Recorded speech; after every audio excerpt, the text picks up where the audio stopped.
My name is Shaful Islam and I am Professor of Cardiology at Robert Denton and Medical College, Islamabad.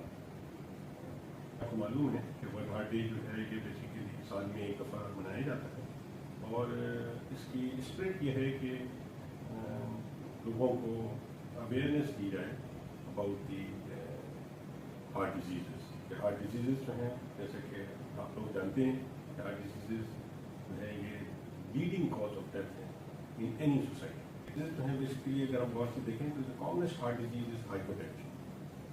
اور اگر اس کے بعد ہم دیکھیں تو ہارٹ اٹیک کی جو بیماری ہے جسے ہم کہتے ہیں myocardial infarction, that is the second next common condition. And the third common condition which leads to heart disease is a rheumatic heart failure. And fourth is congenital heart disease. تو یہ چار بڑے ٹاپکس ہیں جو کہ basically cardio vascular disease بناتے ہیں اور یہ چاروں جو ہیں وہ دے contribute to the many complications like heart failure, like sudden death, and they are very frightening conditions. لیکن ان چاروں کنڈیشنز کو اگر ہم غور سے دیکھیں تو ان میں یہ ایلیمنٹ ہے کہ یہ ساری جو ہے کسی حد تک جو ہے یہ پریونٹیبل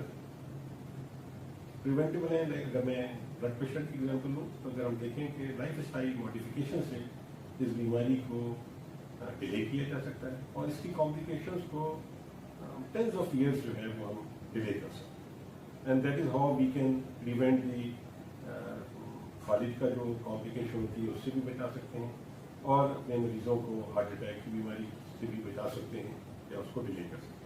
اور سمپلی بلڈ پریشر کو کنٹرول کرنے کے لیے ہمیں جو میڈیکلی جو ریکوائرڈ ہے وہ یہ ہے کہ آپ جو ہے اپنے وزن کو بڑھنے نہ دیں اور روزانہ جو ہے وہ ایکسرسائز کی ہیبٹ کو اختیار کریں, جس میں بہت زیادہ مشکل نہیں ہے. اگر ہم جو ہے ہفتے میں 5 دن بھی آدھے گھنٹے جو ہے وہ واک کر لیں at the speed of 3 kilometre in half an hour تو دیٹ وڈ بی اوکے. اس کے لیے کوئی ضروری نہیں ہے کہ آپ صرف صبح کے وقت ہی واک کریں. آپ کے پاس جو بھی ٹائم ملتا ہے دوپہر میں, رات میں, کسی وقت بھی آپ بڑے آرام سے اس کو کر سکتے ہیں. سگریٹ جو ہے وہ ڈیفینیٹلی نہیں الاؤ کرتے کسی بھی ایج گروپ میں کہ سگریٹ پی جائے یا کسی قسم کا تمباکو استعمال کیا جائے. غذا میں جو ہے اگر ہم چاہتے ہیں وہ یہ ہے کہ نمک کا استعمال مناسب رکھا جائے, like about maximum 3 gram in a day جو ہے وہ آپ کے کنزمپشن ہونا چاہیے آپ کے کھانے میں. تو اور یہ نیند کے جو آورز ہیں, سلیپنگ آورز جو ہیں وہ اپنے جو ہے وہ فزیولوجیکل رکھیں کہ سن سیٹ کے بعد جو ہے کوشش کریں سو جائیں اور ارلی آورز میں جو ہے وہ اٹھنا جو ہے وہ again it's very healthy thing. تو اگر ہم غور سے دیکھیں تو یہ کوئی زیادہ مشکل چیزیں نہیں ہیں اور یہی 4-5 ایلیمنٹ ہیں جو کہ بیسیکلی آپ کو جو نیکسٹ کنڈیشن ہے جیسے آپ ہارٹ اٹیک کی بیماری کے نام سے جانتے ہیں, مائوکارڈیل انفارکشن کے نام سے جانتے ہیں, ان میں بھی یہی کچھ چاہیے ہوتا ہے کہ آپ کی جو ہے نا سونے کی ہیبٹس ٹھیک ہوں, آپ کے جو ہے وہ کھانے میں جو ہے وہ آپ چکنائی کا استعمال کم کریں. میں اگین یہی کہوں گا کہ چکنائی کا استعمال بھی جو ہے انٹیلیجنٹلی جو ہے وہ کیا جا سکتا ہے. ضروری نہیں ہے کہ آپ 100% بند کر دیں. اگر آپ اپنی غذا میں جو ہے وہ میں جو ہے وہ 30% جو ہے وہ فیٹ سے کیلوریز حاصل کرتے ہیں تو اس میں 10% جو ہے وہ آپ بٹر بھی استعمال کر سکتے ہیں, 10% جو ہے آپ نان ویجیٹیبل آئل بھی استعمال کر سکتے ہیں اور اسی طریقے سے 10% آپ جو ہے وہ آلیو آئل یا کنولا آئل جو is considered to be the best vegetable oils ان کا استعمال رکھیں. تو اس طریقے سے آپ کے فوڈ میں جو ہے وہ فلیور بھی ہوگا, ٹیسٹ بھی ہوگا اور وہ ہیلدی فوڈ بھی ہوگا. You will enjoy the benefits of balanced eating.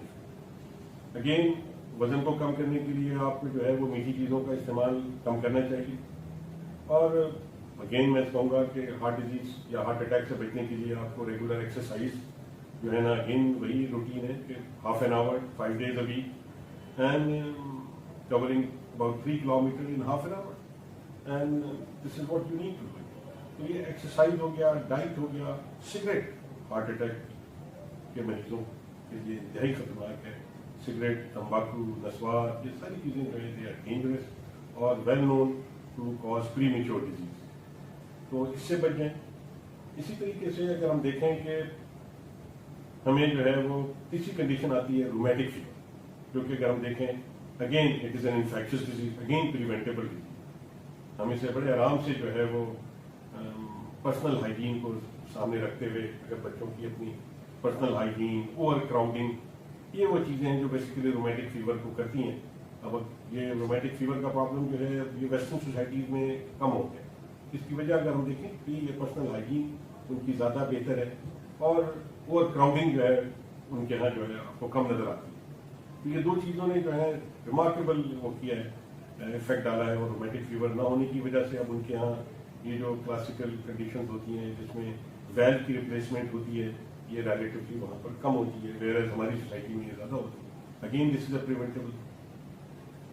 چوتھی بڑی کنڈیشن جسے ہم کنجینیٹل ہارٹ ڈیزیز کہتے ہیں، جس میں ہمارے بچے جو ہیں وہ دل کی بیماریوں کے ساتھ پیدا ہوتے ہیں. اگر ہم غور سے دیکھیں تو اس کی بھی وجہ جو ہے وہ میڈیکل بنیاد کے اوپر یہی بتائی جاتی ہے کہ میٹرنل ہیلتھ جو ہے وہ ایک میجر کنٹریبیوٹر ہے، جس میں میٹرنل ہیلتھ میں بچوں کو جو ہے، ماؤں کو جو ہے وہ انفیکشنز ہو جاتے ہیں مختلف قسم کے، like cytomegalo virus, like rubella, like اسی طریقے سے کچھ ٹاکسوپلازما انفیکشنز ہیں. They are all preventable. ان کو اگر آپ پرسنل ہائیجین رکھیں، ان کی آپ وقت کے اوپر ویکسینیشن کرائیں تو دے آر آل پریونٹیبل. اس طریقے سے ہم بچوں میں کنجینیٹل ہارٹ ڈیزیز کی بھی جو ہے وہ بیماری کو کم کر سکتے ہیں. دوسری چیز جو کنجینیٹل ہارٹ ڈیزیز یا بچوں میں پیدائشی طور پر دل کا مرض ہونا ہے، وہ ہوتا ہے وہ جینیٹک مٹیریل جو ہے وہ ماں باپ کا ایسا ہوتا ہے کہ جو کہ بچوں میں ٹرانسفر ہو جاتا ہے، اور that leads to congenital heart. Again اگر ہم سائنس کا استعمال کریں اور اس سے فائدہ اٹھانے کی کوشش کریں تو پیرنٹل کاؤنسلنگ جو ہے آن دی جینیٹک انفارمیشن، یہ بھی جو ہے کافی ہیلپ فل ہوتی ہے، اور اس سے بھی جو ہے وہ ایک خاص پرسنٹیج میں اس بیماری سے اپنے بچوں کو یا ہونے والے بچوں کو بچایا جا سکتا ہے. تو ناظرین، ان ساری باتوں سے اگر ہم کنکلوڈ کریں تو یہ پتہ لگتا ہے کہ ہارٹ ڈیزیز جو کہ انتہائی خطرناک ہیں، جن کی وجہ سے بہت زیادہ جو ہے نا انسانی جانوں کا ضیاع ہوتا ہے، اور بہت زیادہ جو ہے وہ اکنامک پرابلم آتے ہیں. کسی کے وقت سے پہلے ڈیتھ ہو جانے کی وجہ سے ان کی فیملیز کو جو پریشانیاں ہوتی ہیں، بچوں کی ایجوکیشن ڈسٹرب ہوتی ہے، اور جس کی وجہ سے ان کی گروتھ جو ہے وہ افیکٹ ہوتی ہے. ان سب چیزوں سے جو ہے وہ بچایا جا سکتا ہے. اور یہی آج کا بیسیکلی ورلڈ ہارٹ ڈے کے ریفرنس سے یہی جو ہے وہ ٹاپک تھا کہ awareness, prevention and then treatment leading to the helping the community. اور اس میں جو آج کے جو تھیم ہے ورلڈ ہارٹ ڈے کے ریفرنس سے، اس میں جب تک یہ میڈیا نہیں تھا اس وقت روم لیکچرز اور ون ٹو ون کانٹیکٹ کے ذریعے ہی انفارمیشن دی جاتی تھی. لیکن اس کے بعد we saw that the radio head been functional and operational. اس سے جو ہے وہ انفارمیشن پہنچنے لگی لوگوں تک، اور پھر اس کے بعد ٹی وی نے اپنا رول ادا کیا، اور اب سوشل میڈیا جو ہے وہ بڑا رول پلے کر رہا ہے. اگر ہم دیکھیں تو جہاں ہم فیک انفارمیشن ہمیں اس کے تھرو مل رہی ہیں، لیکن اس کے تھرو ہمیں بہت ساری یوزفل انفارمیشن بھی ملتی ہیں، اور یہی کچھ جو ہے اس کا استعمال میڈیکل فیلڈ میں کیا جا رہا ہے، اور میرے خیال سے اور زیادہ ہونا چاہیے. اس سے کافی جو ہے اپنی سوسائٹی کو کی مدد کر سکتے ہیں. تو بہت بہت شکریہ آپ لوگوں کا کہ آپ نے میری بات کو سنا، اور I hope you will find useful thing in my talk. السلام علیکم.